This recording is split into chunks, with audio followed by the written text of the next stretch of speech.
लोकेजम के सीजन 45 में आपका स्वागत। बिना किसी बकचोदी के स्टार्ट करते अपनी ये वीडियो। अभी के लिए हम यहाँ से जा रहे हैं, तेजिन कहता है। लेकिन जिन्यूंग पार्क अब भी यहीं पे है। हम अभी यहाँ से क्यों जा रहे हैं? हमें जिन्यूंग को अपने साथ लेके जाना होगा। गो कहता है चाहे हम उसको अपने साथ लेके जाएं या फिर ना लेके जाएं, मुझे नहीं लगता इससे कोई ज्यादा फर्क पड़ेगा। क्या तुझे लगता है अगर हम उसको अपने साथ लेके गए तो वो हमें चार्ल्स चोई की कमजोरी के बारे में बता देगा? अगर उसे दोबारा से पागलपन के दौरे पड़ गए और वो उन दौरों की वजह से मर गया तो फिर उसकी डेड बॉडी का ध्यान कौन रखेगा? उसके बाद हम क्या करेंगे? हम अब भी काफी ज्यादा कमजोर हैं। हम जिन्यूंग को अपने साथ रख के खतरा मोल नहीं ले सकते। अगर जिन्यूंग हमारे साथ रहा तो चार्ल्स चोई की नजरें हमारे ऊपर होंगी। इस मैटर को हम बाद में देखेंगे। और वहीं जो टॉम होता है वो भी वापस से अपने कपड़े पहनने लगता है। इतने में यहाँ पे सारा सिन पहुँच जाती है, जिसको देख कर टॉम कहता है ये क्या? मुझे पूरा यकीन है मैंने तुम्हें जिन्यूंग पार्क को ढूंढने के लिए कहा था, लेकिन उसके बावजूद भी तुम अकेली वापस क्यों आ रही हो? जिन्यूंग पार्क कहाँ है? सारा कहती है सर आप चिंता मत करो, मैंने जिन्यूंग पार्क को ढूंढ लिया है। टॉम कहता है अगर ऐसी बात है तो अभी तुम्हें उसके साथ यहाँ पे आना चाहिए था। सारा कहती है मैं यहाँ पे इसलिए आई हूँ क्योंकि मैं अभी आपको जिन्यूंग पार्क से नहीं मिला सकती। टॉम कहता है क्या? लेकिन क्यों नहीं? सारा कहती है क्योंकि अभी जिन्यूंग पार्क की हालत ठीक नहीं है। अभी जिन्यूंग पार्क को काफी सारे दौरे पड़ रहे हैं। नॉर्मली जिन्यूंग पार्क बिल्कुल ठीक है, लेकिन जैसे ही वो अपने पास्ट के बारे में याद करता है उसके सर में दर्द होने लगता है। जिन पुरानी यादों से उसके साथ ऐसा हो रहा है उसमें उसके काफी सारे दोस्तों की मौतें हैं, जैसे कि गैब्रियोंग किम की मौत। और साथ ही साथ में मुझे पता चला चार्ल्स चोई की वजह से भी जिन्यूंग पार्क का ऐसा हाल है। चार्ल्स चोई का नाम सुनते ही उसके सर पे दर्द होने लगता है। चीफ मुझे लगता है अभी हमें इस जगह से चलना चाहिए क्योंकि अभी के लिए बहुत ही मुश्किल से उसके पागलपन के दौरे खत्म हुए हैं। अगर अभी आपने दोबारा उससे कुछ भी पूछा तो उसकी हालत और ज्यादा खराब हो जाएगी। इसके बाद सीन शिफ्ट होता है और हम देखते हैं एक थोड़ा सा पुराना सीन, जिस वक्त सेरा सिन जिन्यूंग पार्क के साथ थी। जिन्यूंग इस समय बिल्कुल नॉर्मल होता है और एक जगह पे बैठा हुआ होता है और यहाँ पे जेक और डैनियल भी मौजूद होते हैं। सेरा सिन जिन्यूंग पार्क को कहती है मिस्टर जिन्यूंग पार्क प्लीज कुछ बोलने की कोशिश करो। जेक कहता है अंकल क्या आप ठीक हो? लेकिन जिन्यूंग को अभी कुछ भी याद नहीं होता। जिन्यूंग कहता है आखिर ये सब क्या चल रहा है?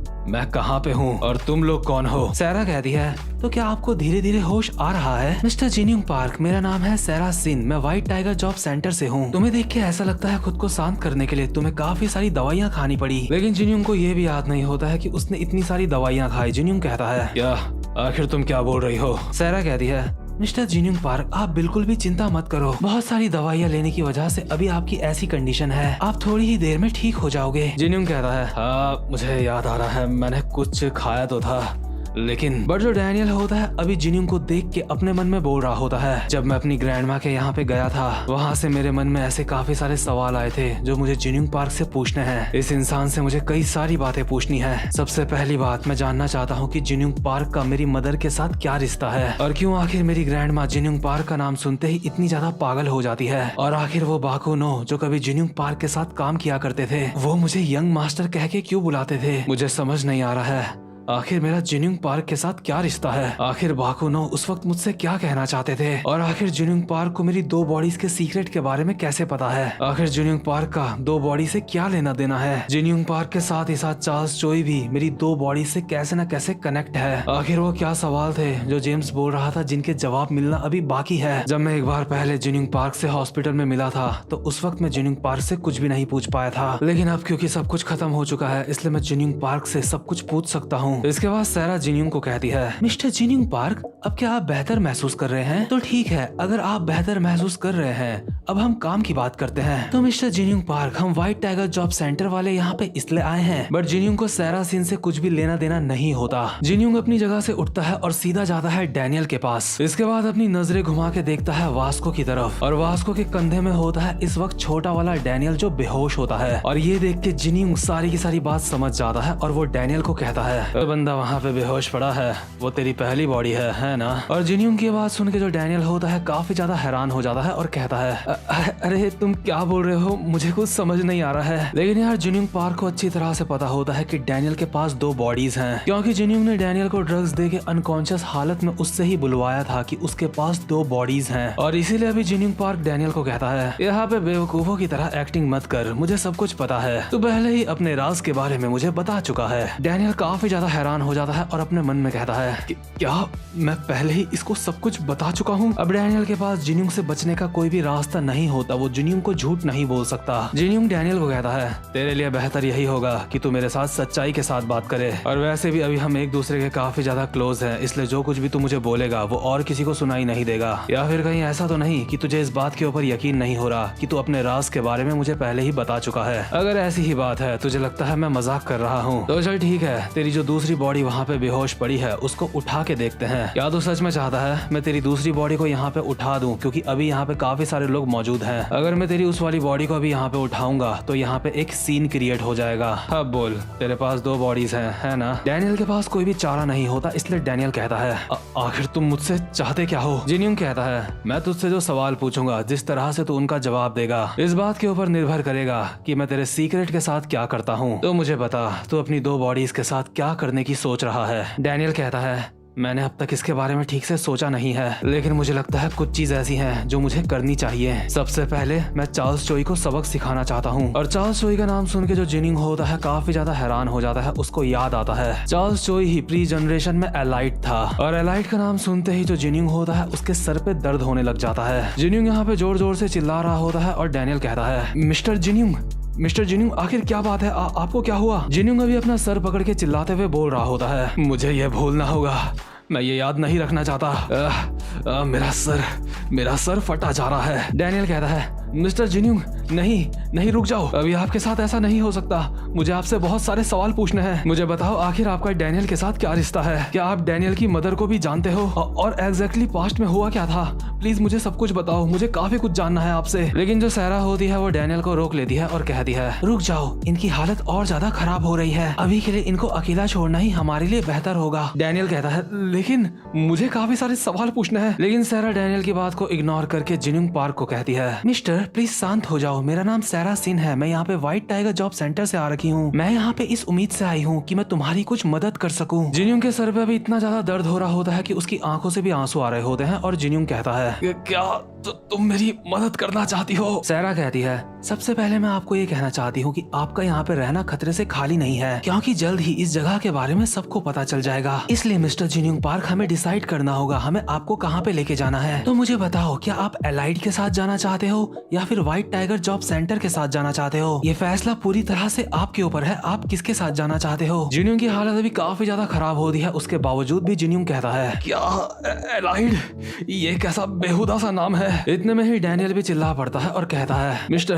प्लीज आप एलाइड के साथ आओ, ऐसी बहुत सारी चीजें हैं जो मुझे आपसे पूछनी है, साथ ही साथ में हमें साथ में कुछ करना होगा मिलके। मिस्टर तुम भी चार्ल्स चोई को उसके किए की सजा देना चाहते हो, है ना? जिन्यूंग के सर पे दर्द तो हो रहा होता है, लेकिन उसके बावजूद भी वो तड़पती हुई हालत में कहता है क्या चार्ल्स चोई उसको सबक सिखाना है? डैनियल कहता है हाँ मिस्टर जिन्यूंग पार्क, हमें इस बारे में कुछ करना होगा। जिन्यूंग कहता है ठीक है, मैंने फैसला कर लिया है कि मुझे कहाँ पे रहना है। सैरा कहती है तो बताओ आप व्हाइट टाइगर जॉब सेंटर के साथ रहना चाहते हो या फिर एलाइड के साथ रहना चाहते हो? जिन्यूंग कहता है मैं चार्ल्स चोई को पकड़ना चाहता हूँ, इसलिए मैं वर्कर्स में ही रहूंगा। सैरा कहती है क्या? सॉरी लेकिन मैं समझी नहीं, तुम वर्कर्स में ही रहना चाहते हो? जिन्यूंग कहता है हाँ सही कहा, मैं चार्ल्स चोई की कमजोरी के बारे में जानता हूँ और उसी वजह से वो हरामखोर चार्ल्स चोई मुझे जान से मारने की कोशिश करेगा। चार्ल्स चोई के पास बहुत ज्यादा पावर है, अगर मैं यहाँ से बाहर भी चला गया तो भी मैं उसका कुछ नहीं कर पाऊंगा। लेकिन यूजिन के पास भी पावर है, भले ही उसकी ताकत चार्ल्स चोई से कम है, लेकिन उसके बावजूद भी यूजिन एक बड़ी पावर है। चार्ल्स चोई को हराने का यही रास्ता है, मुझे यूजिन के साथ शामिल होना होगा। हमें छोटी छोटी पावर्स को एक करके उस बड़ी पावर को हराना होगा, यानी कि चार्ल्स चोई को। अगर हम ऐसा नहीं करते तो आगे चल के चार्ल्स चोई का कोई भी कुछ नहीं उखाड़ पाएगा। मुझे किसी भी कीमत में चार्ल्स चोई को पकड़ना ही होगा, इस वजह से मैं वर्कर से बाहर नहीं जा सकता। डैनियल कहता है मिस्टर जिन्यूंग पार्क, लेकिन जिन्यूंग के पास अभी ज्यादा वक्त नहीं होता क्योंकि उसकी बत्ती गुल होने वाली होती है, इसलिए जिन्यूंग चिल्ला के कहता है डैनियल पार्क मेरी बात ध्यान से सुन, मैं जानता हूँ तू वर्कर्स को तबाह क्यों करना चाहता है, तू वर्कर्स जैसी पूरी ऑर्गेनाइजेशन को ऐसे बुरे काम नहीं करने देना चाहता, लेकिन तू यहाँ पे चीजों को गलत ऑर्डर में कर रहा है। वर्कर्स पहले नहीं आती, पहले चार्ल्स चोई आता है, पहले तुझे चार्ल्स चोई से निपटना होगा। और जिन्यूंग घुमा के अपना सर पटकता है दीवार में, जिस वजह से वो धीरे धीरे करके अनकॉन्शियस होने लगता है और उसका दर्द भी खत्म हो रहा होता है। बट बेहोश होते होते भी जिन्यूंग कहता है, अगर तू अब भी वर्कर्स के ऊपर हमला करता रहेगा तो इससे चार्ल्स चोई को वक्त मिल जाएगा भागने का। अगर तुझे चार्ल्स चोई को हराना है तो तुझे यूजिन के साथ मिलकर काम करना होगा। और इतना कह के जिन्यूंग बेहोश हो जाता है। इसके बाद डैनियल को याद आता है कि सपने में जो उसने अपनी दूसरी वाली बॉडी देखी थी उसने भी डैनियल को यही कहा था। डैनियल की दूसरी बॉडी ने भी सपने में डैनियल को कहा था कि पहले तुझे चार्ल्स चोई को हराना होगा। जिन्यूंग की बातें सुन के अभी डैनियल अपने मन में कहता है, क्या इसका मतलब अभी मैं जो भी चीजें कर रहा हूँ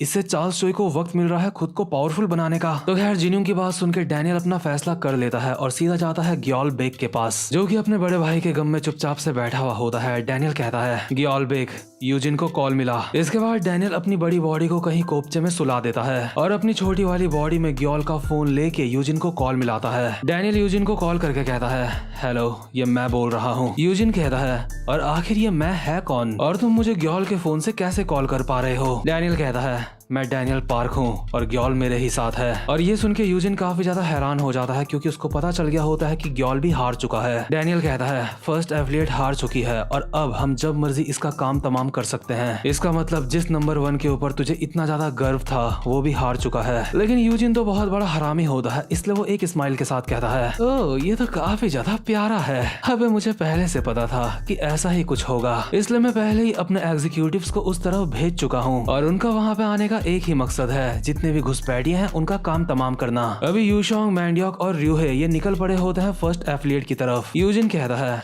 एलाइड इस वक्त काफी ज्यादा थकी हुई है, क्या वो मेरे एग्जीक्यूटिव का सामना ऐसे में कर पाएगी? तो अच्छी तरह से जानता है मेरे एग्जीक्यूटिव्स काफी ज्यादा खतरनाक हैं। क्या तुम लोग मेरे एग्जीक्यूटिव का सामना कर पाओगे डैनियल पार्क? डैनियल कहता है, अगर ऐसी बात है तो मेरे लिए बेहतर यही होगा कि मैं ग्योल बेक को पुलिस के हवाले कर दूं, है ना? यूजिन कहता है, क्या तू वैसे ग्योल को पुलिस के हवाले नहीं कर रहा था? डैनियल कहता है, यूजिन, मैं समझौता करना चाहता हूँ। मेरा मतलब है मैं तेरे साथ मिलके चार्ल्स चोई को हराना चाहता हूँ। यूजिन कहता है, क्या समझौता करना चाहता है? मेरी सारी एफिलिएट्स की माँ बहन करने के बाद तू मुझे बोल रहा है कि अब तुझे समझौता करना है? क्या तेरा दिमाग खराब हो गया है डैनियल पार्क? और अगर तू सच में चाहता है कि मैं तेरे साथ समझौता कर लूँ तो तुझे मुझे कोई ऐसी चीज देनी होगी जो मेरे लिए काफी ज्यादा जरूरी है। डैनियल कहता है, मुझे किसी बात का कोई फर्क नहीं पड़ता, मैं सब कुछ करने के लिए तैयार हूँ। यूजिन कहता है, तो ठीक है मिस्टर डैनियल पार्क, आजा आमने सामने बैठ के बात करते हैं। और जब भी गो होता है वो सीसीटीवी कैमरे में डैनियल लोगों को देख रहा होता है और कहता है, ओ चीजें इस तरह से खत्म हो रही हैं, एलाइड और वर्कर सब साथ में मिलकर काम कर रहे हैं। यूजिन बिल्कुल भी ऐसा बंदा तो नहीं है जो एलाइड के साथ कोई ऐसा सौदा करेगा जिससे उसको कोई भी नुकसान हो। आखिर यूजिन डैनियल पार्क से ऐसा क्या मांग रहा है जिससे वो समझौता करने के लिए तैयार है? वेल, इस बात से फर्क नहीं पड़ता, फर्क पड़ता है कि जो कुछ भी हो रहा था अच्छे से पूरा हो गया। और मैं बात कर रहा हूँ गो किम और उसके खुफिया दोस्तों की। इसके बाद सीन शिफ्ट होता है और गो अपने खुफिया दोस्तों के साथ अभी जा रहा होता है, बट लोगन यहाँ पे काफी देर से आया होता है, इसलिए गो लोगन को कहता है, अबे मोटे, अब तक तू कहाँ था और अब तू यहाँ पे क्या कर रहा है? लेकिन लोगन बहाना बनाते हुए कहता है, वो मैं रास्ता भटक गया था। लेकिन असल बात तो ये होती है कि लोगन को डैनियल ने कुत्तों की तरह मारा होता है, जो बात अभी वो गो से छुपा रहा होता है। और अभी सीसीटीवी में दोनों डैनियल को देख के अपने मन में बोल रहा होता है, ये दोनों डैनियल पार्क, किसी दिन मैं इन्हें जान से मार दूंगा। लेकिन इतने में ही हम देखते हैं जो अलेक्जेंडर हॉन्ग होता है वो भी गो लोगों के साथ चल रहा होता है। गो अलेक्जेंडर को कहता है, अबे ओए, तू हमारा पीछा क्यों कर रहा है बे? अलेक्जेंडर कहता है, मैं आपकी सेवा में हाजिर हूँ, आप मुझसे कोई भी काम करवा सकते हो। गो कहता है, अबे तुझे ऐसा किसने कहा बे कि हम तुझे अपने साथ रखने के लिए तैयार हैं? तो खैर जैसे ये सारे के सारे लोग यहाँ से जा रहे होते हैं, इतने में ही सैमुअल के पीछे से आता है जेक और कहता है, ओए, क्या तू यहाँ से जा रहा है सैमुअल सीओ? सैमुअल सीओ, मुझे अब भी तेरे साथ कुछ चीजों के बारे में बात करनी है। लेकिन सैमुअल जेक को मिडिल फिंगर दिखाते हुए कहता है, अबे जाना, चाहे कुछ भी हो, हम दोनों एक दूसरे को कभी भी नहीं समझ सकते। मैं आगे चल के एक राजा बन के दिखाऊंगा। और ये कह के सैमुअल यहाँ से निकल लेता है। इसके बाद सीन शिफ्ट होता है और हम देखते हैं हॉस्टल का सीन, जहाँ पे अभी सारे लोग खड़े होते हैं और किसी का इंतजार कर रहे होते हैं। इतने में ही सामने से दो बंदे चलते हुए आते हैं, जिनको देख के सैली लोग काफी ज्यादा हैरान हो जाते हैं, क्योंकि फाइनली अभी एली और वैरन वापस आ चुके होते हैं। जैसे ये दोनों यहाँ पे पहुँचते हैं, सैली लोग भाग के इनके गले लग जाते हैं। इन दोनों के वापस आने की खुशी में सबके आंखों में आंसू होते हैं और फाइनली एली के चेहरे में भी स्माइल होती है और एली कहता है, मैं वापस आ चुका हूँ। शैली कहती है, परिवार में तुम्हारा स्वागत है, चलो अंदर चलते हैं। इसके बाद सीन शिफ्ट होता है और हम देखते हैं वर्कर्स के हेडक्वार्टर का सीन, जहाँ पे यूजिन अपना चश्मा साफ करते हुए डैनियल को कहता है ये काफी ज्यादा मजेदार बात है और साथ ही साथ में ये फीलिंग काफी ज्यादा अजीब है कि तू मेरे साथ समझौता करना चाहता है। मेरी इतनी सारी एथलीट्स की माँ बहन करने के बाद अब तू मुझे बोल रहा है कि तू मेरे साथ मिलके चार्ल्स चोई को हराना चाहता है। पहले तो मैं तेरे बारे में सोचता था तू बस एक जानवर है जो किसी के भी मनाने में नहीं मानेगा और वही करेगा जो उसकी मर्जी है, लेकिन अब तू फाइनली इस बारे में सोच रहा है। लेकिन क्या तुझे सच में लगता है कि मैं तेरे साथ इतनी आसानी से समझौता कर लूंगा? अभी जो डैनियल होता है उसके सामने दो लंबे चौड़े बंदे खड़े होते हैं जो कि काफी ज्यादा खतरनाक लग रहे होते हैं, लेकिन अभी तक हमें ये नहीं पता कि ये है कौन। इनमें से एक बंदा कहता है, यूजिन, क्या यही वो बच्चा है? दूसरा कहता है, मैं तुझे बिल्कुल भी समझ नहीं पा रहा हूँ यूजिन। इस जैसा बच्चा तेरा अब तक इतना ज्यादा नुकसान कर रहा था। इतने में ही यूजिन अपनी जगह से उठता है और डैनियल पार्क के पास चल के आता है और कहता है, ऑफ कोर्स हम दोनों के बीच में समझौता हो सकता है। वैसे भी हम लोग नहीं चाहते जब हम चार्ल्स चोई को पकड़ रहे हो तो हमारे बीच में कोई भी रुकावट आए, लेकिन इससे पहले कि हम समझौता करें मैं चाहता हूँ हम लोग एक दूसरे के लिए जो भी फीलिंग्स रखते हैं हम उसको क्लियर कर लें आपस में। वैसे भी अब तक जो कुछ भी हुआ है उसकी वजह से हम दोनों को ही एक दूसरे के ऊपर काफी ज्यादा गुस्सा आ रहा होगा। समझ रहा है ना मुझे तेरे ऊपर कितना गुस्सा आ रहा होगा, लेकिन उसके बावजूद भी तू यहाँ पे चौड़े में चला आया मेरे साथ समझौता करने के लिए, और वो भी इसलिए क्योंकि तू पहले चार्ल्स चोई को तबाह करना चाहता है। क्या तुझे सच में लगता है हम दोनों की लड़ाई इतनी आसानी से खत्म हो जाएगी? तू यहाँ पे समझौता करने के लिए आया है तो तेरे पास जरूर कुछ ऐसा होगा जो तू मुझे ऑफर कर सकता है ना? और अगर तेरे पास ऐसा कुछ भी नहीं है तो यहाँ पे तो आज मरने वाला है। लेकिन डैनियल चौड़े में कहता है, नहीं मेरे पास ऐसा कुछ भी नहीं है, लेकिन मैं यहाँ पे इस उम्मीद में आया हूँ कि मैंने अब तक तुम्हारा काफी ज्यादा नुकसान करा है, इसीलिए अगर मुझे तुम्हारे साथ समझौता करना होगा तो मुझे भी कुछ खोना पड़ेगा, है ना? मैं बस तुम्हें ये कहना चाहता हूँ तुम जो कुछ भी मुझसे चाहते हो मैं तुम्हें देने के लिए तैयार हूँ। तो मुझे बताओ तुम मुझसे क्या चाहते हो? मैं हर चीज के लिए तैयार हूँ। यूजिन कहता है, डैनियल पार्क क्या तुझे अपने ऊपर पूरा विश्वास है? तू इतना चौड़े में बोल रहा है कि मैं कुछ भी मांग सकता हूँ, तुझे पता भी है कि मैं तुझसे क्या मांग लूंगा। डैनियल कहता है, अगर ये समझौता करने के लिए जरूरी है तो मैं सब चीज करने के लिए तैयार हूँ। यूजिन कहता है, तो ठीक है मैं तुझे बताता हूँ कि मुझे क्या चाहिए। मुझे कुछ ऐसा चाहिए जो सिर्फ तू मुझे दे सकता है डैनियल पार्क, और ये एक ऐसी चीज है जिसकी जरूरत हमें तब पड़ेगी जब हम चार्ल्स चोई को पकड़ेंगे। तो डैनियल पार्क जो चीज मैं तुझसे चाहता हूँ वो ये है कि यूजिन अभी डैनियल को बता देता है कि वो उससे क्या चाहता है, लेकिन ये बात अभी हमें नहीं बताई जाती। इसके बाद जो डैनियल होता है वो यूजिन की बात सुन के काफी ज्यादा हैरान हो जाता है, बट इसके बावजूद भी डैनियल कहता है, ठीक है मैं समझ गया,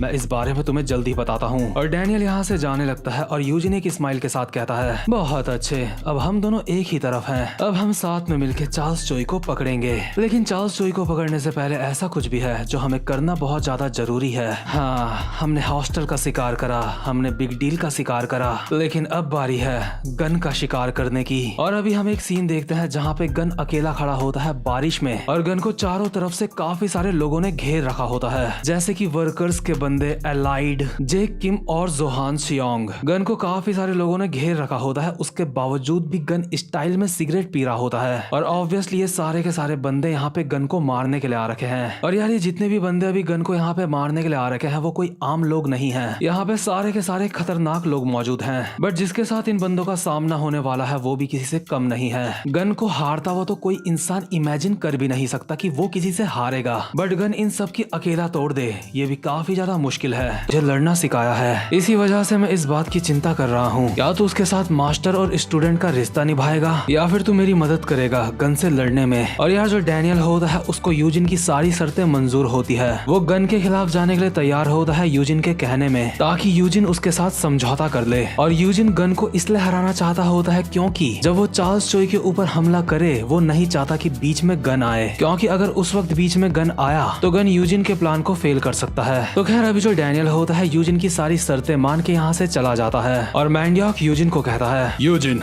अब हमने एलाइड के साथ समझौता कर लिया है ना? आखिर इसके बदले में तुम्हें क्या मिला? डैनियल पार्क ने समझौता करने के लिए तुम्हें क्या दिया है? यूजिन कहता है, दो चीजें। तुम्हें याद है जब बिग डील को पुलिस वाले पकड़ रहे थे? मैंडियॉक कहता है, इस बात का उससे क्या लेना देना है? यूजिन कहता है, तुम्हें याद होगा पुलिस आई थी लेकिन वो डैनियल पार्क को अरेस्ट नहीं कर पाई, और ऐसा इसलिए हुआ क्योंकि डैनियल पार्क के पीछे एक बहुत बड़ी पावर का हाथ है। वो पावर इतनी ज्यादा महान है कि वो पुलिस वालों को भी अपने काबू में कर सकती है, और मैंने डैनियल पार्क को कहा है उस पावर से मुझे मिलाने को। हो सकता है अगर मैं उस पावर से मिलूं तो वो हमारे काम आ सके चार्ल्स चोई को पकड़ने में। मैंडियॉक कहता है, और दूसरी चीज क्या मांगी तुमने डैनियल पार्क से? यूजिन कहता है गन पार्क को पकड़ना। अगर हमें गन पार्क को पकड़ना है तो हमें उसके ठिकाने का पता होना चाहिए, लेकिन जैसा कि तुम्हें भी पता है किसी को भी ये बात नहीं पता कि गन कहाँ रहता है। यहाँ तक कि बेकोहाम भी अब तक ये पता नहीं लगा पाया कि वो कहाँ है। और क्योंकि डैनियल पार्क गन का स्टूडेंट है, इसलिए डैनियल पार्क ने कहा है वो हमें गन के ठिकाने के बारे में बताएगा।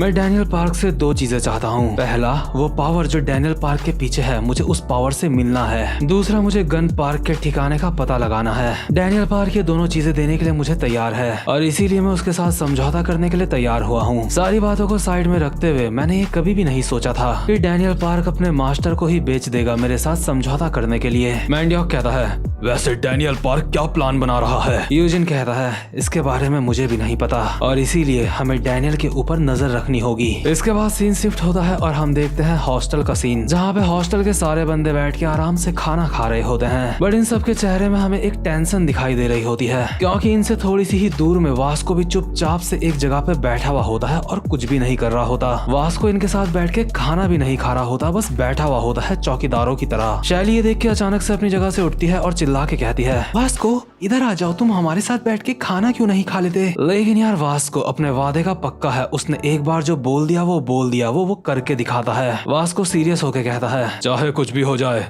मुझे हॉस्टल की रक्षा करनी है। शैली कहती है आखिर इस गधे की प्रॉब्लम क्या है? वैरन खाना खाते हुए कहता है दरअसल उसने एली से वादा करा था कि वो हॉस्टल की रक्षा करेगा। शैली चिल्ला के कहती है नहीं, ये जरूर मेरा मजाक बनाने की सोच रहा है। सच में अब मेरा दिमाग खराब हो रहा है इसको देख के। हमारा तो वर्कर्स के साथ अभी समझौता हो गया है ना, तो आखिर हमें ये वर्कर्स से क्यों बचा रहा है? इसकी दिक्कत क्या है? आखिर ये बेवकूफ हमें किससे बचाने की कोशिश कर रहा है? मुझे समझ नहीं आ रहा है। डायरेक्ट कहता है अरे छोड़ो ना, तुम बस खाना खाओ। सैली कहती है एली कम से कम तुम तो जाओ, उसको कुछ बोलो। इसके बाद एली हंसता हुआ वास्को के पास जाता है और कहता है हे वास्को। लेकिन वास्को कहता है चाहे कुछ भी हो जाए मुझे हॉस्टल की रक्षा करनी है। एली मैंने तुझसे वादा करा था मैं तेरे साथ मिलके हॉस्टल की रक्षा करूंगा। अब मैं तुझे अकेले ही सारा बोझ उठाने नहीं दे सकता। मैं नहीं चाहता तुझे अब अपनी जिंदगी और ज्यादा परेशानियों में बितानी पड़े। और ये सुन के जो एली होता है उसके चेहरे में एक स्माइल आ जाती है। वास्को कहता है सिर्फ मैं ही नहीं हूँ जो हॉस्टल की रक्षा कर रहा है, मेरी पूरी बर्ड नकल गैंग हॉस्टल की रक्षा करेगी। इसके बाद हम देखते हैं जो पूरी की पूरी बर्ड नकल होती है वो गैंगडोंग के इलाके में फैल चुकी होती है, यानी कि हॉस्टल के इलाके में। और ये सारे के सारे यहाँ सड़कों में घूम रहे होते हैं हॉस्टल की रक्षा करने के लिए। वैसे इस जगह पे कोई हमला नहीं कर रहा होता, लेकिन उसके बावजूद भी ये सारे के सारे लोग इस जगह की रक्षा कर रहे होते हैं। और जेस अपने साथ के बंदों को बोल रहा होता है बेवकूफो, वर्कर्स के साथ अब हमारा समझौता हो गया है। अगर वास्को ने हमें कहा है इस जगह की रक्षा करने के लिए, तो हमें इस जगह की रक्षा करनी होगी। और यहाँ सड़कों में जितने भी आवारा बच्चे घूम रहे होते हैं, जेस लोग उन सबको उनके घर वापस भेज रहे होते हैं ताकि ये लोग यहाँ पे आवारा गिर्दी ना फैलाएं। यहाँ पे जो बर्ड नकल के डरावने 7 मिनिस्टर्स होते हैं वो भी घर से भागे हुए बच्चों को उनके घर वापस भेज रहे होते हैं और कहते हैं काफी समय हो गया है जब से हम यहाँ पे आए नहीं थे। गैंगडोंग में आज भी काफी ज्यादा शांति है। और जो आवारा लड़के होते हैं इन सबको देख के कहते हैं प्लीज हमें जान से मत मारना, हम चुपचाप से अपने घर वापस चले जाएंगे। इसके बाद सीन शिफ्ट होता है और हम देखते हैं सैली को। सैली के पास एमी और नैटली आती हैं और आपस में बोल रही होती हैं हे तुम्हें ये बोलना चाहिए।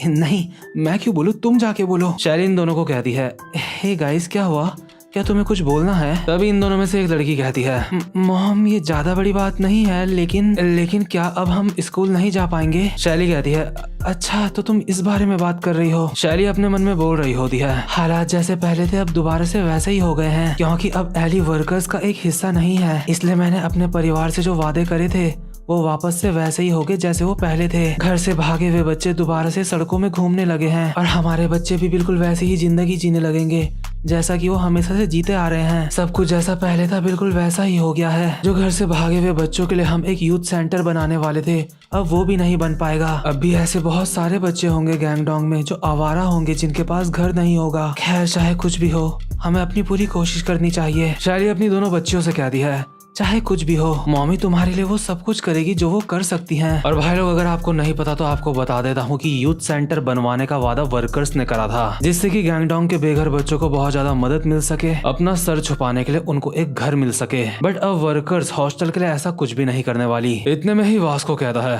तुम चिंता मत करो। हम देखते हैं वास्को के आगे 2 खाली कटोरे रखे होते हैं जिसमें कभी खाना था और वास्को ने इतनी रफ्तार से खाना खाया होता है जिसका किसी को पता भी नहीं चला होता। इसके बाद वास्को कहता है जैसा यूथ सेंटर की बात हुई थी वो वैसा ही बनेगा। और यार प्रेजेंट मोमेंट में जो यूथ सेंटर होता है उसका काम चल भी रहा होता है। एली हैरान होकर कहता है, क्या उसको कौन बना रहा है? उसे बनाने में तो बहुत ज्यादा खर्चा आ जाएगा। शैली कहती है, हाँ वर्कर्स ने तो अपना काम रोक दिया होगा, तो अब उसको कौन बना रहा है? क्या वर्कर्स ने अपना फैसला बदल के हमारी मदद करने का सोचा है? वास्को कहता है, नहीं वो वर्कर्स नहीं है। शैली कहती है, तो फिर वो कौन है?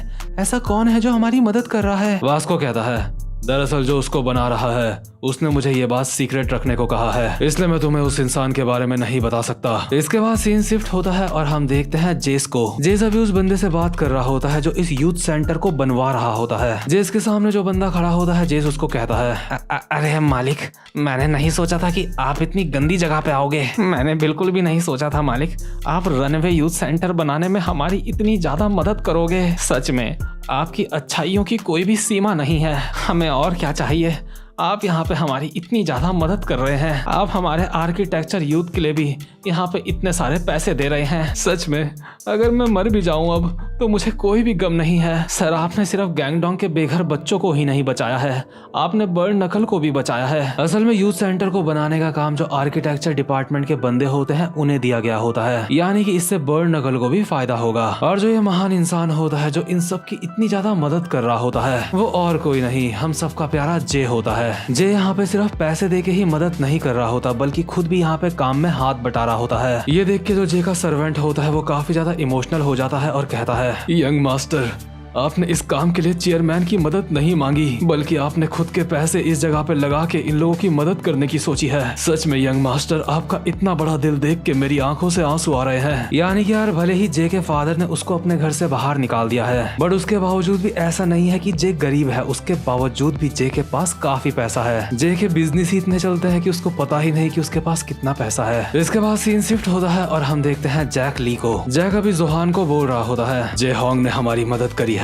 जोहान कहता है, क्या जे होंग? आखिर ये कौन है? जैक कहता है, वो पीले बालों वाला लड़का, और उसने सिर्फ हॉस्टल की ही मदद नहीं करी है, उसने तुम्हारे माँ के इलाज में भी मदद करी है। उसे एक ऐसा पेशेंट मिल गया है जो तुम्हारी माँ को अपनी आंखें डोनेट कर सकता है, और उसकी आंखें तुम्हारी मदर के ऊपर अच्छी तरह से सूट करेंगी। अब बस हमें तुम्हारी मदर के इलाज के लिए तारीख तय करनी है। जोहान, सर्जरी के बाद तुम्हारी मदर बिल्कुल नॉर्मल हो जाएंगी, उनकी आंखें ठीक हो जाएंगी, और जल्द ही वो अपनी आंखों के सामने तुम्हें देखना चाहेंगी। क्या तुम उनके सामने आके उनसे नहीं मिलना चाहोगे? जोहान जैक की बात सुनता तो है लेकिन कुछ भी नहीं बोलता। जैक कहता है, खैर छोड़ो, मुझे लगता है तुम्हारे पास उनके सामने आना मुश्किल होगा। तुम्हारे अंदर अभी काफी ज्यादा हिचकिचाहट है। लेकिन इतने में ही जोहान यहाँ से उठ के जाने लगता है। इसके बाद जैक कहता है, जोहान, क्या तुम यहाँ से जा रहे हो? जोहान पहली बार जैक को कहता है, जैक, तेरा बहुत बहुत शुक्रिया, लेकिन अभी मैं अपनी मदर के सामने नहीं आ सकता, क्योंकि अब भी कुछ काम है जो मुझे करने बाकी है। और ये कह के जोहान यहाँ से चला जाता है। इसके बाद सीन शिफ्ट होता है और हम देखते हैं एक पुराना सीन, जब डैनियल, सैमुअल और जोहान ये तीनों जिन्यूंग की लैब के अंदर बंद थे। और इस समय जो जिन्यूंग पार्क होता है जोहान को यहाँ पे नया नया लाया होता है, बट जोहान जिन्यूंग पार्क से हार मानने के लिए तैयार नहीं होता। और जिन्यूंग पार्क कहता है, जोहान शियोंग, मुझे नहीं लगा था कि तुझे रोकने में मुझे मेरी पूरी पावर लगेगी। किसने सोचा था कि तेरी आंखें सही नहीं है, लेकिन उसके बावजूद भी तू इतनी अच्छी फाइट कर सकता है। अगर तेरी आंखें पूरी तरह से ठीक हो जाए तो मैं ये इमेजिन भी नहीं कर सकता कि तू कितना ज्यादा खतरनाक बन जाएगा। तू भी ये बात अच्छी तरीके से जानता है जोहान शियोंग, है ना? मुझे इस बात पे बिल्कुल भी हैरानी नहीं होगी अगर तू यहाँ पे खड़े खड़े ही अंधा हो जाए। जोहान अभी अपने सीक्यूसी फाइटिंग स्टाइल में आ जाता है और कहता है, मुझे भी ये बातें अच्छी तरीके से पता है, लेकिन मैं रुक नहीं सकता,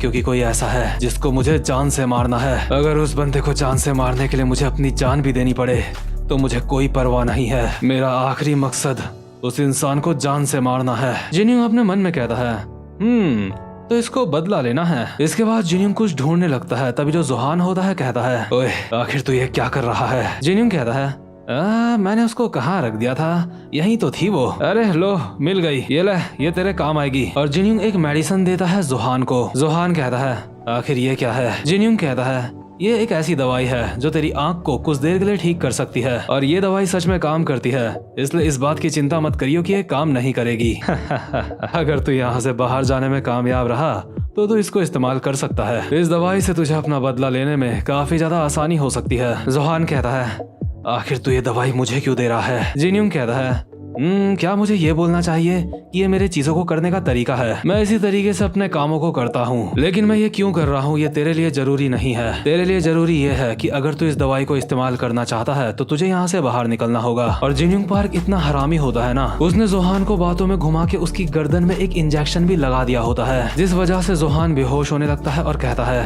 आखिर तूने ये कब लगाया मेरे? जिन्यूंग एक हरामखोर वाली स्माइल के साथ कहता है, वैसे जो मैंने तुझे दवाई दी है उसको तुझे अपने साथ ही रखना चाहिए। कौन जाने तू कब यहाँ से भाग जाए। और यार होता भी ऐसा ही है। जोहान अब आजाद हो चुका होता है और प्रेजेंट मोमेंट में हम देखते हैं जोहान के हाथ में वही दवाई होती है और जोहान बहुत ही जोश में अपने मन में कहता है, गन पार्क तू बस इंतजार कर, मैं आ रहा हूँ। इसके बाद सीन शिफ्ट होता है और हम देखते हैं एक बहुत ही बड़ी सी बिल्डिंग का सीन, जहाँ पे तेजिन चियोन अभी किसी से कॉल पे बात कर रहा होता है और कहता है, हाँ आपने बिल्कुल सही कहा, मैं इस बात को हमेशा ध्यान रखूंगा। प्लीज आप बिल्कुल भी चिंता मत करिए। हाँ बिल्कुल, आप बस मुझे थोड़ा सा वक्त दीजिए। और जो गो होता है वो पीछे से खड़ा होकर तेजिन चियोन को देख रहा होता है और अपने मन में कहता है, आखिर ये किससे बात कर रहा है? मैं तब से इंतजार कर रहा हूँ जब से इसने मुझसे कहा था कि ये मुझे किसी से मिलवाने वाला है, लेकिन क्या मुझे इस तरह से खड़े रह के इंतजार करने की जरूरत है? मैं किसी का इंतजार नहीं करता। और गो अचानक से तेजिन के पीछे से आके उसका फोन अपने कान में लगा के कहता है, हेलो, मैंने तुम्हारे बारे में काफी कुछ सुना है। मेरा नाम है गो किम। तेजिन चियोन ने मुझे तुम्हारे बारे में काफी कुछ बताया है। तेजिन चियोन ने मुझे कहा है कि तुम एक कमाल के इंसान हो। अरे तुम कुछ बोलते क्यों नहीं हो? क्या मुझे तुमसे स्पेनिश में बात करनी चाहिए जिससे तुम्हें मेरी बात समझ में आ जाए? ओए तेजिन, आखिर हम स्पेनिश में इसको कैसे कहेंगे? गैप्रियोंग किम के बेटे, यानी कि इसका मतलब होता है जो गो है वो गैप्रियोंग किम के बड़े बेटे से अभी बात कर रहा है। गैप्रियोंग किम के बड़े बेटे का नाम तो हमें नहीं पता, लेकिन वो फर्स्ट जनरेशन का किंग ऑफ शियोल है। और यार अभी हम देखते हैं काफी सारे बंदों को जो अभी पैसे पैक कर रहे होते हैं, इनके पास काफी सारे रुपए होते हैं। और जो गैप्रियोंग किम का बेटा होता है वो एक बहुत ही बड़े पैसों के पहाड़ के ऊपर बैठा हुआ होता है। इस बंदे को अभी हम यहाँ पे पहली बार सामने से देख रहे हैं, लेकिन फिर भी हमें इसकी शकल ठीक से नहीं दिखाई गई है। बट हमें इतना तो पता चल ही चुका है कि ये बंदा काफी ज्यादा खतरनाक है, क्योंकि जितना पैसा इसके पास है इतना पैसा कमाना आसान नहीं होता। और ऑब्वियसली ये किंग ऑफ शियोल था तो ये काफी ज्यादा खतरनाक होगा ही। में देखते हैं हम एक अंडरग्राउंड सीवर का सीन, जहाँ पे ल्यूहा लिम और जेरी कॉन एक दूसरे के आमने सामने बैठे हुए होते हैं, क्योंकि जेरी फर्स्ट एफिलिएट में जाने के बावजूद भी जेक को नहीं ढूंढ पाया होता। इसीलिए ल्यूहा जेरी को कहती है, तो तुम फर्स्ट एफिलिएट में जेक को नहीं ढूंढ पाए? जेरी कहता है,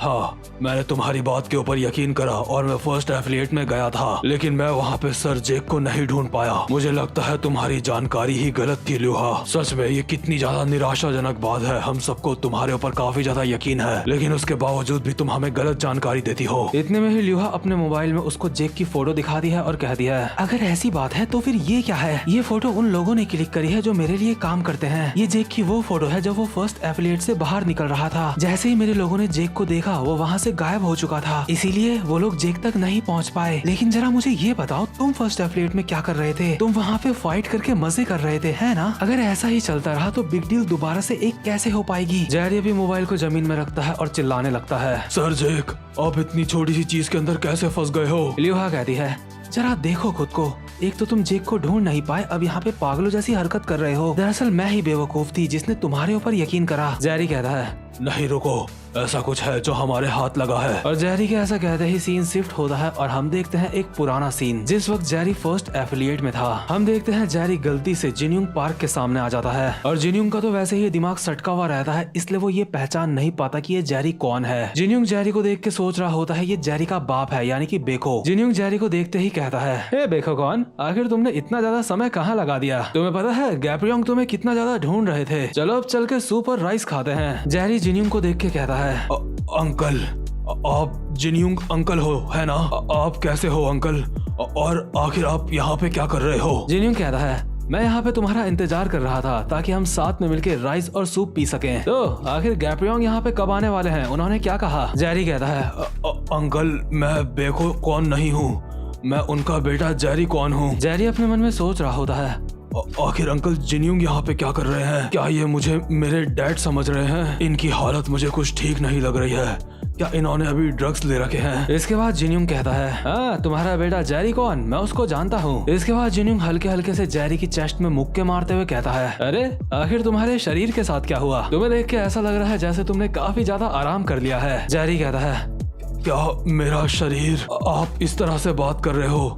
तो आखिर मेरे डैड का शरीर कैसा था? जिन्यूंग की बातों से ऐसा लग रहा होता है कि जो जेरी के फादर थे उनका शरीर जेरी से भी खतरनाक था। तभी अचानक से दोबारा से जिन्यूंग कहता है, ओ जरा एक मिनट, आखिर मुझे वो दिखाई क्यों नहीं दे रहा है? क्या रिपोर्टर की मास तुम्हारे साथ यहाँ पे नहीं आए? वेल, तुम्हें पता है वो तुम्हारा एक बहुत बड़ा फैन है। उसके पास हमेशा एक कैमरा होता है और वही है रिपोर्टर किम। रिपोर्टर किम ही वो बंदा है जो तुम्हारी फाइट करते हुए वीडियोस बनाता है। हमारा वो दोस्त हमेशा बोलता रहता है कि तुम्हारा नाम इतिहास में जरूर कायम रहेगा। जेरी को कुछ भी समझ नहीं आ रहा होता और जेरी अपने मन में बोल रहा होता है, क्या रिपोर्टर किम और मेरे फादर की फाइट्स? जेरी कहता है, अंकल जिन्यूंग, मुझे समझ नहीं आ रहा है कि आप क्या बोल रहे हो। मैं आपसे भीख मांगता हूँ, प्लीज प्लीज होश में आ जाओ। मेरे डैड बहुत ही पहले इस दुनिया से जा चुके हैं। और ये सुन के जिन्यूंग काफी ज्यादा हैरान हो जाता है और अपने मन में कहता है, क्या बेखो कौन अब नहीं रहा? हाँ, सही कहा, उस दिन बेखो भी। और जैसे ही जिन्यूंग थोड़ा सा होश में आता है उसके दोबारा से सर में दर्द होने लगता है बेखो कौन को याद करके, क्योंकि उसे फाइनली याद आ चुका होता है कि अब बेखो कौन भी मर चुका है। और जिन्यूंग पार्क की बातों से हमें ऐसा लगता है जिस दिन गैप्योंग किम मरे थे उस दिन उनके साथ बेखो कौन भी था। जिन्यूंग के सर में अभी काफी ज्यादा दर्द होने लगता है और वो दोबारा से अपनी दवाइयाँ खाने लगता है। और जेरी ये सब कुछ देख के बोल रहा होता है,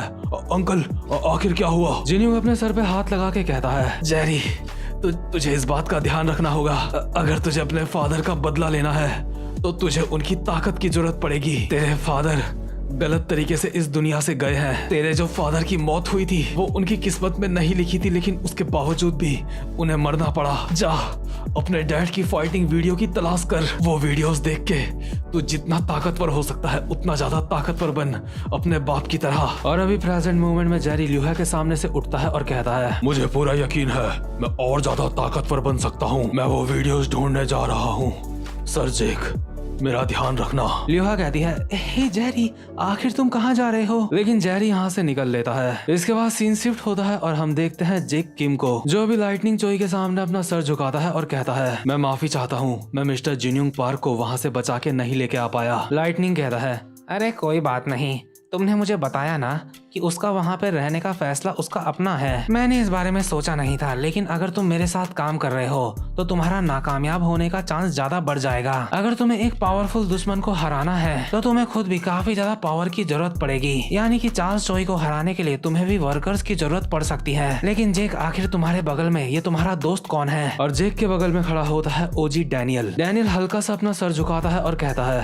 हेलो, मेरा नाम डैनियल पार्क है और बेकोनो के साथ मेरे कुछ कनेक्शन है। लाइटनिंग कहता है, अच्छा तो ये तुम हो, मैंने तुम्हारे बारे में फोन में काफी कुछ सुना है। डैनियल कहता है, मैं भी उन्हीं लोगों में से हूँ जो चार्ल्स चोई को पकड़ना चाहते हैं। भले ही मैं आपकी थोड़ी सी मदद कर पाऊँ, लेकिन जितना भी मुझसे हो सके मैं वो करना चाहता हूँ। लाइटनिंग कहता है, तुम्हारा शुक्रिया, अगर ये सच में तुम ही हो तो तुम हमारी काफी ज्यादा मदद कर सकते हो। डैनियल कहता है, वैसे चार्ल्स चोई के अलावा भी ऐसी कुछ चीज है जिसके बारे में मैं काफी ज्यादा क्यूरियस हूँ। लाइटनिंग कहता है, बताओ तुम किस चीज के बारे में जानना चाहते हो? डैनियल कहता है, क्या आपको पता है कि जिन्यूंग पार्क और मेरे बीच में क्या रिश्ता है? मैं काफी लंबे समय से ये सवाल काफी लोगों से पूछ चुका हूँ, लेकिन कोई भी मेरे इस सवाल का जवाब नहीं दे पाया है, जिस वजह से मेरा दिमाग खराब हो रहा है। सर, अगर आपको इसके बारे में पता है तो प्लीज मुझे बताइए। लाइटनिंग कहता है, मैं पूरा श्योर तो नहीं हूँ, लेकिन मुझे एक ऐसी जगह पता है जहाँ पे तुम्हें अपने सवाल का जवाब मिल सकता है। डैनियल कहता है, और वो जगह कहाँ है? लाइटनिंग कहता है,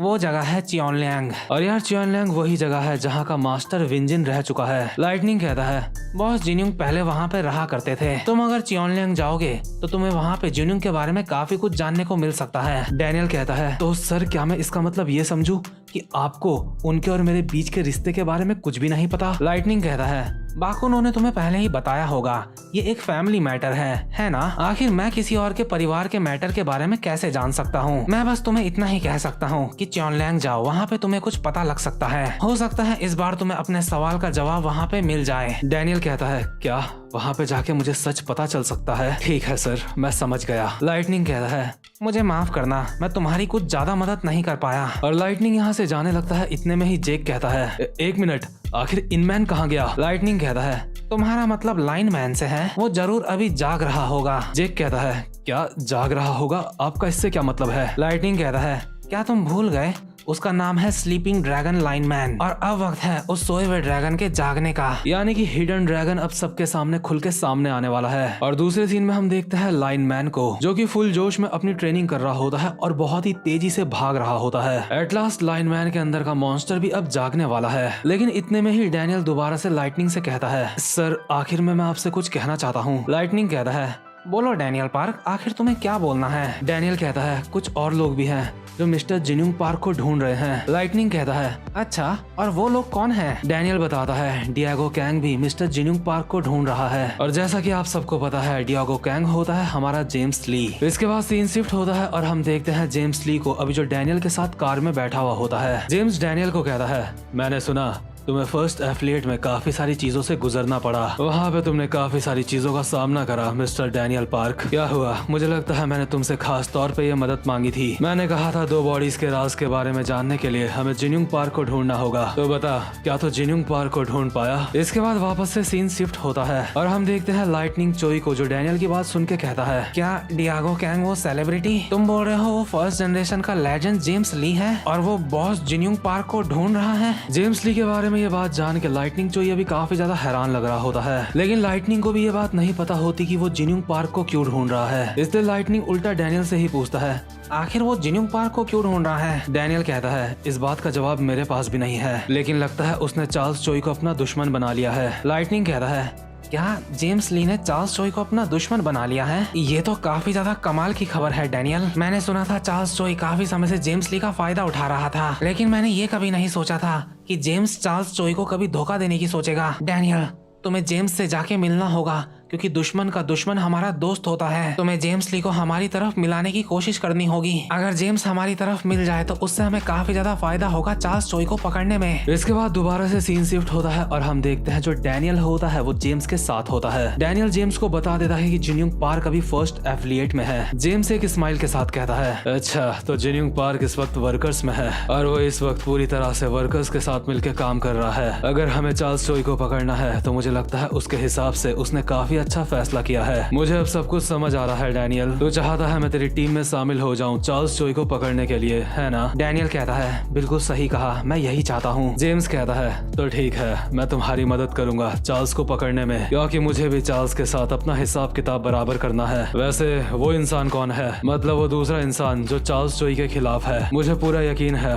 बाकुनो तो अब तक मर चुका है, तो फिर आखिर और कौन है जो चार्ल्स चोई के खिलाफ है? डैनियल कहता है, दरअसल बात यह है कि वो जनरेशन 0 से है। वो गैब्रियोंग की फिस्ट गैंग का एक हिस्सा था और उनका नाम है लाइटनिंग चोई। जेम्स कहता है, ये काफी ज्यादा हैरानी वाली बात है, मैंने तो सुना था वो जनरेशन 0 के बाद से गायब हो गया था। डैनियल कहता है, उन्होंने मुझे बताया कि उन्होंने चार्ल्स चोई की वजह से खुद को छुपा लिया था, लेकिन अब वो चुपचाप से नहीं बैठ सकते। वो बाकुनो के साथ मिलकर प्लान बना रहे थे चार्ल्स चोई को पकड़ने का, और वो इस वक्त तुम्हें हमारे साथ मिलाने की सोच रहे हैं। जेम्स काफी ज्यादा खुश लग रहा होता है और कहता है, बहुत अच्छे, चलो जल्दी करो। मैं भी मिस्टर लाइटनिंग चोई से मिलने के लिए काफी ज्यादा बेताब हूँ। और सच में भाई, जो ये जेम्स है ना, ये मुझे काफी ज्यादा मिस्टीरियस बंदा लगता है। एक थ्योरी अभी मार्केट में फैली हुई है कि चार्ल्स चोई के पास 2 बॉडीज हैं और उसकी दूसरी बॉडी है जेम्स ली। और देखो, इस बात को मैं पक्के तौर पे नहीं कह सकता, लेकिन इस चीज के होने के चांस भी काफी ज्यादा हैं। तो खैर, इसके बाद सीन शिफ्ट होता है और हम देखते हैं टॉम ली को। मैनेजर किम अभी टॉम ली के पट्टियां लगा रहे होते हैं और टॉम चिल्ला के कहता है, क्या तू ये थोड़ा सा आराम से नहीं कर सकता? मैनेजर किम कहते हैं, हिलो मत,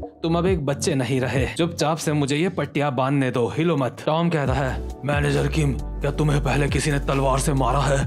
तुम्हें पता है ये कैसा महसूस होता है? आखिर तुम मेरी पट्टियों को क्यों बदल रहे हो? मेरी पट्टियां तो डायरेक्टर सैरा सिंह को बदलनी चाहिए थी। मैनेजर किम पट्टियां बांधते हुए कहते हैं, ये सपने देखना बंद करो, डायरेक्टर सिंह कभी भी ऐसा नहीं करेंगी। इसके बाद मैनेजर किम देखते हैं वो निशान जो गो ने टॉम ली को दिए होते हैं। ये निशान देख के मैनेजर किम कहते हैं, ये जख्म सच में काफी ज्यादा गहरा है, क्या तुम सच में इस अटैक से बिल्कुल भी नहीं बच पाए थे? टॉम कहता है, अगर मैं इस अटैक से बच पाता तो मैं इससे जरूर बचता। मैनेजर किम कहते हैं, अगर तुम जवान होते तो क्या फिर भी तुम इस अटैक से नहीं बच पाते? टॉम कहता है, अगर मैं जवान भी होता तो भी मुझे पूरा यकीन नहीं है कि मैं इससे बच पाता या फिर नहीं। मैनेजर किम कहते हैं, क्या तुम्हें सच में ऐसा लगता है कि अब तुम बूढ़े हो चुके हो? टॉम कहता है, बात सिर्फ इतनी सी है कि सेकंड जनरेशन अब काफी ज्यादा बेहतर हो चुकी है। मैनेजर किम, बहुत ज्यादा संभल के रहना, यहाँ से चीजें काफी ज्यादा सीरियस होने वाली हैं। मेरा कहने का मतलब ये है कि इसमें कोई भी हैरानी वाली बात नहीं होगी अगर आगे चल के किसी की मौत हो जाती है। मैनेजर किम कहते हैं, बिल्कुल, मैं पहले ही इस बारे में सतर्क हूँ। इसके बाद सीन शिफ्ट होता है और हम देखते हैं एक बहुत ही बड़े कचरे के ढेर को, जहाँ पे अभी बर्फ पड़ रही होती है और यहीं बगल में भी बैठा हुआ होता है हमारा गन, वो भी बिना टी शर्ट के। गन एक लकड़ी को काट के उसको शेप दे रहा होता है। इतने में ही यहाँ पे गो आता है। गन उसको देख के कहता है, गो किम, आखिर तू यहाँ पे क्या कर रहा है? गो आते हुए कहता है, यो मैं थोड़ी सी अल्कोहल लाया हूँ, और गन के बगल में जाके बैठ जाता है। इसके बाद गन कहता है, क्या तू बहरा है? गो कहता है, वो दरअसल मैंने ये महसूस करा कि हमने साथ में बैठ के कभी भी नहीं पी है, तो बता तू साथ में बैठ के पीना चाहेगा? गन कहता है, मैंने तो ऐसा कुछ महसूस नहीं करा। क्या तेरे साथ वहाँ पे कोई और भी था? गो गन की ड्रिंक बनाते हुए कहता है, ओ हाँ, इस बारे में तो मैं भूल ही गया था। गन अपनी ड्रिंक लेते हुए कहता है, तू सच में गधा है। गो कहता है, आखिर मैं ऐसा क्यों हूँ? गन कहता है, तू हमेशा से ही ऐसा इंसान रहा है जो कुछ भी अकेले नहीं करता। ये दोनों बैठ के आराम से अल्कोहल पी रहे होते हैं। इसके बाद गो कहता है, सही कहा, तूने बिल्कुल सही कहा। जो तू स्टू बनाता है ना, मुझे वो खाने का बहुत ज्यादा मन कर रहा है। गन कहता है, अबे वो स्ट्यू नहीं होता, उसको नैप बोलते हैं। चीयर्स। और ये दोनों भी बहुत ही शांति से अपनी अपनी ड्रिंक्स पी रहे होते हैं। इसके बाद गन कहता है, मैंने तेरे बारे में वो कहानियां सुनी, तूने चार्ल्स जोई को धोखा दे दिया है ना? गो कहता है, हाँ मैं बड़ा हो चुका हूँ, इसलिए अब मुझे थोड़ा आजाद होके जीना चाहिए। गन कहता है, अगर ऐसी बात है तो मुझे लगता है हम आगे से एक दूसरे के दुश्मन होंगे। गो कहता है, क्या सच में ऐसा होगा? गन कहता है, एक वक्त ऐसा आएगा जब हम दोनों एक दूसरे को जान से मारने की कोशिश करेंगे। गो कहता है, अरे यार ये तो काफी ज्यादा दुख भरी बात है, क्या कोई और रास्ता नहीं है? गन कहता है, क्या कोई और रास्ता? गो गन को एक ड्रिंक देते हुए कहता है, चार्ल्स जोई को छोड़ दे और तू मेरे साथ आ जा, क्योंकि अगर तू मेरे साथ नहीं आया तो आगे से हम दोनों एक दूसरे के दुश्मन होंगे। और यार भले ही ये दोनों एक दूसरे से फाइट करते हों, लेकिन असल में इन दोनों में से कोई भी नहीं चाहता कि ये एक दूसरे के दुश्मन बने। दरअसल इन दोनों की साथ में एक दूसरे की काफी अच्छी बॉन्डिंग होती है, इसीलिए ये दोनों कहीं ना कहीं इस बात से सैड होते हैं कि अब ये दोनों दुश्मन होने वाले हैं, तो आगे से हम दोनों एक दूसरे के दुश्मन होंगे। इसके बाद गन कहता है, जब दो लोग आपस में अल्कोहल एक्सचेंज करते हैं, इसका मतलब ये होता है कि वो आगे चल के एक ही रास्ते पे चलने वाले हैं। जहाँ से मैं आया हूँ वहाँ पे इसका मतलब होता है जिसके साथ तुम अल्कोहल एक्सचेंज करते हो वो तुम्हारे परिवार का एक हिस्सा होता है। लेकिन गो, मुझे माफ करना, मैं पहले ही अपना अल्कोहल का कप किसी और के साथ एक्सचेंज कर चुका हूँ। मुझे तुम्हारे साथ जितनी पीनी थी मैंने पी ली, मेरा दोबारा से पीने का कोई भी मन नहीं है। गो कप को नीचे रखता है और कहता है, वेल ठीक है, लेकिन ये काफी ज्यादा बुरी बात है, तुम बिल्कुल सच बोल रहे हो। आगे से चीजें इतनी अच्छी नहीं रहेंगी क्योंकि हम दोनों आगे एक दूसरे के दुश्मन होंगे। तो चलो ठीक है, मैं चलता हूँ। और जैसे ही गो यहाँ से जा रहा होता है, इतने में ही गन कहता है, वैसे मुझे ड्रिंक करना पसंद नहीं है, मैंने अभी सिर्फ इसलिए ड्रिंक करी क्योंकि ये तुम थे जो मुझे ड्रिंक ऑफर कर रहे थे। गो कहता है, क्या मेरी वजह से? ऐसा लग रहा है जैसे हम दोबारा से एक दूसरे के काफी अच्छे दोस्त बन चुके हैं, लेकिन अगली बार हम दोनों एक दूसरे को जान से मार डालेंगे। तो खैर इन दोनों का साथ में सफर बस यहीं तक था, आगे चल के ये दोनों एक दूसरे के दुश्मन होने वाले हैं। इसके बाद सीन शिफ्ट होता है और हम देखते हैं हॉस्टल का सीन, जहाँ पे सारे एली लोग बैठ के खाना खा रहे होते हैं, लेकिन ये लोग कुछ परेशान लग रहे होते हैं। और ऐसा इसलिए होता है क्योंकि यहीं बगल में हडसन अहान भी बैठा हुआ होता है, जो बस चुपचाप से बैठा हुआ होता है और कुछ भी नहीं कर रहा होता। हडसन को देख के सैली चिल्ला के कहती है, तुम हरामखोरो, आखिर तुम हमें समझते क्या हो? आखिर तुम लोगों की दिक्कत क्या है? इसके बाद हम पुराना सीन देखते हैं फर्स्ट एफिलिएट का, जहाँ पे हडसन जमीन में पड़ा हुआ होता है और एली उसको कहता है, तू हार चुका है, अब इस सब को यहीं पे खत्म कर। अगर तू अब भी मुझसे यहाँ पे लड़ता रहेगा तो इससे कुछ भी नहीं बदलने वाला। तो इस वक्त मुझे बिल्कुल भी नहीं हरा सकता। तो एलाइड में शामिल हुआ ताकि तू मुझसे बदला ले सके, है ना? लेकिन मैंने अपने परिवार की रक्षा करने के लिए तेरे परिवार के ऊपर अटैक करा था। लेकिन तुझे ये बात पता होनी चाहिए कि मैं तुझसे माफी नहीं मांगूंगा, क्योंकि मैंने जो कुछ भी करा था अपने परिवार के लिए करा था, और अगर मुझे आगे भी अपने परिवार की रक्षा करनी होगी तो मैं यही फैसला करूंगा। इसीलिए एंशन वापस चला जा, तू मुझसे अभी बदला नहीं ले सकता। हडसन जमीन से उठते हुए कहता है, मेरे साथ मजाक मत कर, अब तक मैं 3 बार हार चुका हूँ और 3 बार हारने के बावजूद भी मैं हार नहीं मानूंगा। एंसन का सूरज चौथी बार फिर से उगेगा। मैं पहले ही सबसे वादा करके आया हूँ कि जब तक मैं तुझे हरा नहीं देता मैं तब तक वापस नहीं आऊंगा। पूरा एंसन मुझे देख रहा है। और इसीलिए जो हडसन होता है अभी हॉस्टल में आ चुका होता है ताकि वो एली से बदला ले सके। लेकिन एली हडसन के पास आता है और कहता है, हडसन अहान, क्या तेरे पास सोने के लिए जगह है? हडसन कहता है, नहीं, मेरे पास नहीं है। एली कहता है, मैंने सोचा नहीं था, जो इंसान मेरे ऊपर अटैक करने के लिए आ रखा है मैं उसको कमरा दूंगा सोने के लिए। लगता है मुझे मेरे कर्मों का फल मिल रहा है। खैर जब अभी सिचुएशंस ऐसी ही हैं तो यहाँ पे तू मजे से रह सकता है। जब तक तुझे ऐसा नहीं लगता कि तू मुझसे अपना बदला ले सकता है तब तक इसको अपना ही घर समझ। हमारे पास कुछ कमरे हैं जो खाली पड़े हैं, मैं उनमें से एक तुझे दे दूंगा और अगर तुझे किसी भी चीज की जरूरत हो तो तू मुझसे पूछ सकता है। और यहाँ पे बाकी के जितने भी बच्चे हैं उनसे अच्छे से दोस्ती कर लियो। भले ही उनको देख के ऐसा लगता है वो सारे के सारे बेवकूफ हैं, लेकिन सच में वो काफी अच्छे बच्चे हैं। तो खैर अब हडसन एली के घर में रह रहा है, वो हडसन जो यहाँ पे एली को मारने के लिए आ रखा है। इसके बाद सीन शिफ्ट होता है और हम देखते हैं यूजिन को जो अपने साथ के बंदों को बहुत ही ज्यादा हैरान होके कहता है, क्या तुमने क्या कहा? हम ग्योल बेग से संपर्क नहीं कर पा रहे हैं? वर्कर्स का एक बंदा कहता है, हाँ सही कहा।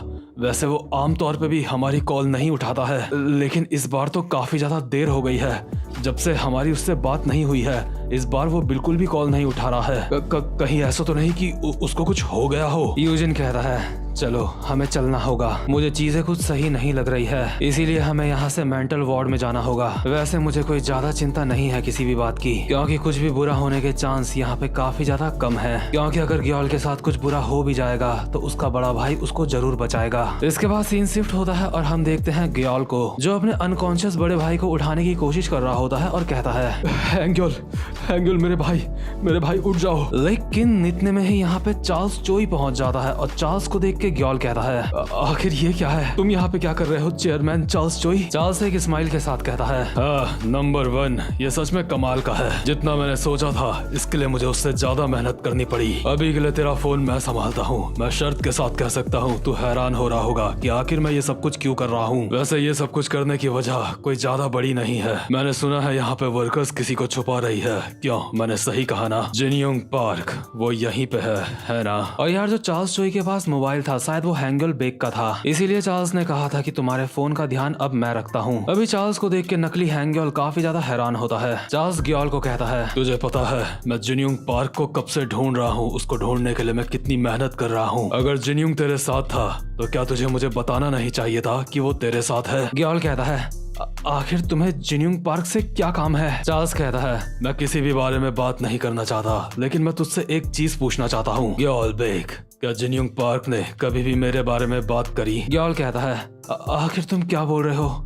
उसने तुम्हारे बारे में कभी भी बात नहीं करी। चार्ल्स कहता है, ऑफ कोर्स तू तो यही बोलेगा कि उसने मेरे बारे में कभी भी बात नहीं करी, लेकिन मुझे इस बात के ऊपर यकीन नहीं है। अगर तू ये भी बोल देगा कि उसने मेरे बारे में बात करी तो भी मैं तेरे ऊपर यकीन नहीं करूंगा। आखिर मैं उस बात के ऊपर कैसे यकीन कर लूं जो तू अपने पूरे होश और आवाज में बोल रहा है? चार्ल्स ग्योल का चश्मा निकाल के कहता है, लगता है तुझे थोड़ा टॉर्चर करने के बाद तुझसे मुझे सच जानने के लिए मिलेगा। चार्ल्स ग्योल का चश्मा उसी के मुंह पे डाल देता है और कहता है, जिनयोंग यहाँ पे मौजूद था और वो तुझे जानता था, है ना? मैं सच में जानना चाहता हूँ कि आखिर तुम दोनों ने आपस में क्या बातें करी। मुझे वो हर बात जाननी है जो तूने जिनयोंग के साथ करी है। और चार्ल्स पूरा का पूरा चश्मा ग्योल के मुंह के अंदर डाल देता है और एक स्माइल के साथ कहता है, जब तक मुझे पूरी तसल्ली नहीं होती तब तक मुझे सब कुछ जानना है तुझसे। ग्योल की हालत अभी काफी ज्यादा खराब लग रही होती है और ग्योल कहता है, तुझे लगता है ये सब कुछ करने के बाद तू यहाँ से आसानी से बच के चला जाएगा? क्या तुझे सच में लगता है तेरा जो मन करेगा तू वो कर सकता है? तू कई सारी कंपनियों को चलाने वाला चेयरमैन है, तुझे ये सब कुछ शोभा नहीं देता। चार्ल्स एक स्माइल के साथ कहता है, क्या मुझ जैसा चेयरमैन क्या किसी को जान से भी नहीं मार सकता? लेकिन इतने में ही हैंगल बेग अपनी जगह से उठ जाता है, यानी कि मॉन्स्टर, और चार्ल्स के पीछे से उसके सर पे घुमा के एक मुक्का मार के उसको जमीन में चिपका देता है। और ये सब कुछ देख के ग्योल काफी ज्यादा हैरान हो जाता है क्योंकि उसने बिल्कुल भी उम्मीद नहीं करी थी कि उसका भाई दोबारा से उठ जाएगा। इसके बाद चार्ल्स भी अपनी जगह से दोबारा उठते हुए कहता है, ये सच में काफी ज्यादा अजीब बात है।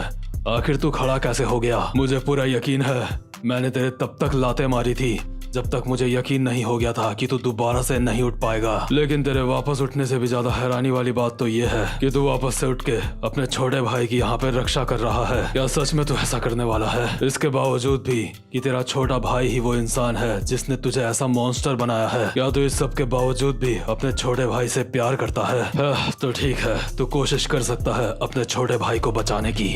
हैंगयोल अभी पूरी तरह से मॉन्स्टर बन चुका होता है, लेकिन उसके बावजूद भी उसकी आंखों से आंसू आ रहे होते हैं, क्योंकि चाहे कुछ भी हो जाए उसको अपने छोटे भाई को बचाना है, चाहे उसके साथ उसने कुछ भी करा हो। इसके बाद चार्ल्स हैंगयोल की तरफ बढ़ते हुए कहता है, अगर तुझे अपने छोटे भाई को बचाना है तो तुझे अपना पूरा दम लगाना होगा, क्योंकि अगर तू यहाँ पे हार गया तो तेरा छोटा भाई मारा जाएगा। तुम लोगों को जान से मारने के बाद इस बात की चिंता मत करना कि मैं तुम्हारी लाशों को ठिकाने कैसे लगाऊंगा, क्योंकि किसी को भी पता नहीं चलेगा कि यहाँ पे क्या हुआ, क्योंकि मेरी सबूत मिटाने की जो एबिलिटी है मुझे उसके ऊपर काफी ज्यादा विश्वास है। मतलब यार सच में चार्ल्स चोई बहुत बड़ा हत्यारा है। अब तक हमारे जानने में 2 लोगों का मर्डर तो चार्ल्स चोई पहले ही कर चुका है, बट चार्ल्स चोई जिस तरीके का इंसान है मुझे पूरा यकीन है उसने और भी मर्डर कर रखे होंगे पहले। तो खैर इसके बाद सीन शिफ्ट होता है और हम देखते हैं कुछ समय बाद का सीन। यूजिन उस जगह पे पहुंच जाता है जहाँ पे चार्ल्स हैंगयोल के साथ फाइट कर रहा था, यानी कि मॉन्स्टर के साथ। बट यहाँ पे इस वक्त कोई भी नहीं होता और वर्कर्स के बंदे यूजिन को कहते हैं, सर लगता है यही वो जगह है,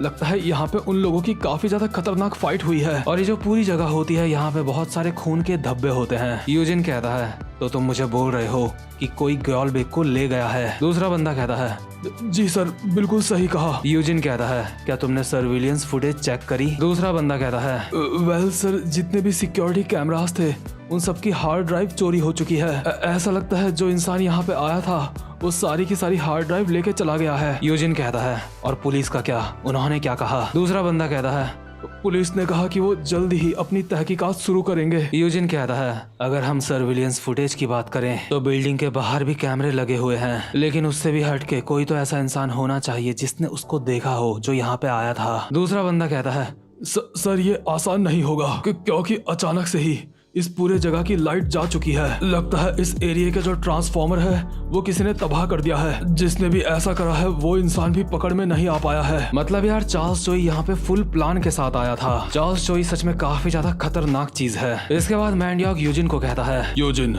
आखिर ग्योलबेक को कौन लेके जा सकता है? यूजिन कहता है, वही चेयरमैन जिसका इतिहास काफी ज्यादा खराब रहा है। मैंडियोक कहता है, क्या चार्ल्स चोई? आखिर चार्ल्स चोई ऐसा क्यों करेगा? यूजिन कहता है, चार्ल्स चोई डरा हुआ है क्योंकि जिन्यूंग पार्क उसकी कमजोरी के बारे में जानता है और इसीलिए चार्ल्स चोई जिन्यूंग पार्क को काफी सालों से ढूंढ रहा है और हम वर्कर्स चार्ल्स चोई को काफी सालों से उससे छुपा रहे हैं। चार्ल्स चोई को जरूर इस बारे में पता चल गया होगा कि जिन्यूंग पार्क यही है। साथ ही साथ में यूजिन अपने मन में बोल रहा होता है, चार्ल्स चोई की कमजोरी के बारे में मुझे भी नहीं पता, क्योंकि जब भी मैं जिन्यूंग से चार्ल्स चोई के बारे में पूछता था तो उसके सर पे दर्द होने लग जाता था, क्योंकि एलाइड की वजह से जिन्यूंग पार्क की लोकेशन का पता चल गया था और चार्ल्स चोई कोई ऐसा इंसान नहीं है जो इस जानकारी से चूक जाता। यूजिन मैंडियोक को कहता है, चार्ल्स चोई को जरूर इस बात की चिंता होगी कि कहीं जिन्यूंग पार्क उसकी कमजोरी के बारे में किसी को बता ना दे और इसी वजह से चार्ल्स चोई ने ग्योलबेक को किडनैप करा। लेकिन असल में ग्योलबेक को भी चार्ल्स चोई की कमजोरी के बारे में नहीं पता और सबसे ज्यादा खतरनाक बात, ये सारी चीज चार्ल्स चोई ने काफी ज्यादा प्लान करके करी है। सबूत मिटाना चार्ल्स चोई की एक खासियत है और यार इसी खासियत की वजह से किसी को भी भनक तक नहीं लगती कि चार्ल्स चोई यहाँ पे कब आया और कब चला गया, क्योंकि चार्ल्स चोई जो कुछ भी करता है पूरे प्लान के साथ करता है। यूजिन इस वक्त काफी ज्यादा गहरी सोच में डूबा हुआ होता है और अपने मन में बोल रहा होता है, आखिर अब मुझे क्या करना चाहिए? जिस किसी ने भी ये सब कुछ करा है मैं पक्के तौर पे कह सकता हूँ वो जरूर चार्ल्स चोई ही होगा, लेकिन इसके कोई भी चांस नहीं है कि उसने कोई सबूत छोड़ा होगा इस बात का। अगर हमारे पास चार्ल्स चोई के खिलाफ सबूत होंगे तो हम चार्ल्स चोई से निपट सकते हैं, लेकिन आखिर वो सबूत मैं ढूंढूं कहाँ? क्या मेरे पास जो चार्ल्स चोई को हराने का मौका था